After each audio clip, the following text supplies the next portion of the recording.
In the name of Allah, who is most merciful and most beneficial. अस्सलाम वालेकुम। इहदिना सिरातल मुस्तकीम।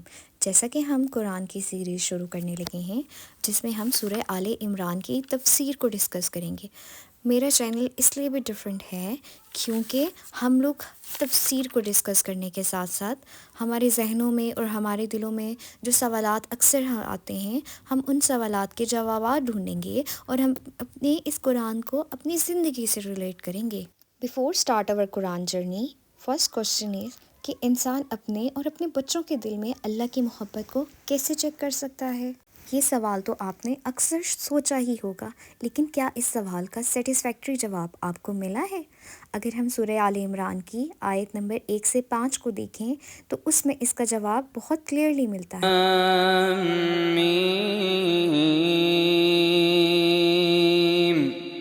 अल्लाहु ला इलाहा इल्ला हुवल हय्युल क़य्यूम नज़्ज़ल अलैकल किताब बिल हक़्क़ि मुसद्दिक़न लिमा बैन यदैहि وأنزل التوراة والإنجيل من قبل هدى للناس وأنزل الفرقان إن الذين كفروا بآيات الله لهم عذاب شديد والله عزيز ذو انتقام إن الله لا يخفى عليه شيء في الأرض ولا في السماء۔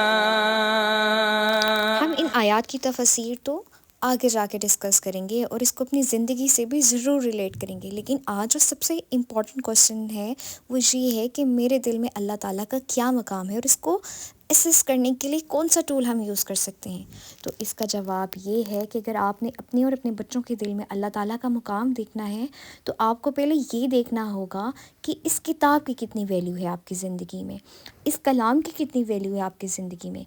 क्या आपने इसको अपने दिल में, अपनी ज़िंदगी में बसाया हुआ है या गुलाफ में लपेट कर एक कॉर्नर में रख दिया है? क्या ये मकाम है आपका इस किताब के लिए? तो हमें अगर अल्लाह का मुकाम अपने दिल में देखना है तो उसके लिए हमें कुरान पाक का मुकाम देखना होगा कि हमारी ज़िंदगियों में क्या है। आप यकीनन इस सवाल का जवाब बहुत इजीली दे सकेंगे क्योंकि आप कुरान पढ़ते हैं ना, आप कुरान समझते हैं ना, आप कुरान की तफसीर को भी देखते हैं ना। और अगर ऐसा नहीं है तो ज़रूर आज से हम इरादा करेंगे कि हम इस किताब को, हम इस कलाम को अपनी ज़िंदगी में और अपने दिलों में ऐसे ही रखेंगे जैसे हमारे दिल में अल्लाह का हक़ होना चाहिए, क्योंकि जिसको अल्लाह की कदर आए वो इस कलाम की ज़रूर कदर करेगा। हम अपने फ़ोन में, हम अपने मालो दौलत में, हम अपने घरों में, हम अपने ऐश और इशरत में इतने बिज़ी हो गए हैं कि पता ही नहीं चला कि इतनी ज़िंदगी गुजर गई और कितना थोड़ा सा वक्त बाकी है। तो कोई बात नहीं, अभी सांसें चल रही हैं ना, अभी देर भी नहीं हुई। तो आज से हम इस कुरान को समझेंगे और इस कुरान का हक़ अदा करेंगे जैसे इसको हक़ मिलना चाहिए।